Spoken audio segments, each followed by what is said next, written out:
উসমান হাদির অসমাপ্ত বিপ্লবকে আপনারা সমাপ্ত করবেন। আপনারা যদি রাজি থেকে নামার সাথে ওয়াদা করেন, ইনসাফের বাংলাদেশ গঠন না হওয়া পর্যন্ত আপনারা শান্ত হবেন না।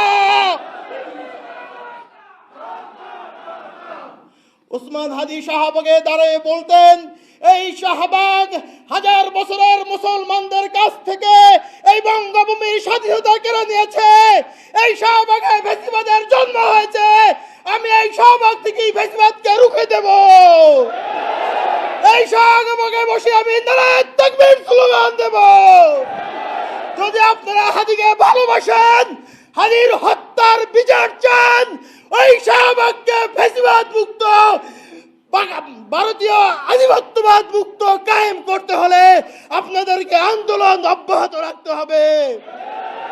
আমি আমার বক্তৃতা শেষ করছি। আপনারা হাদির 8 মাসের সন্তানের জন্য দোয়া করবেন, ওর ওয়াইফের জন্য দোয়া করবেন। হাদির ছোট বোন, আমার বাবা মৃত্যুর পরে আমরা 2 ভাই অসহায় ছিলাম। আমার ছোট বোন আমাদেরকে বড় করেছেন, তার বেতনের টাকা দিয়ে আমাদেরকে পড়াশোনা করেছেন। ও খুব বেশি অসহায় হয়ে পড়েছে, মানসিকভাবে অসুস্থ হয়ে গেছে। খাস করে ওর জন্য আপনারা দোয়া করবেন। আল্লাহ আপনাদেরকে ওসমানের স্বপ্নকে বাস্তবায়ন করার তৌফিক দান করুক। আমিন।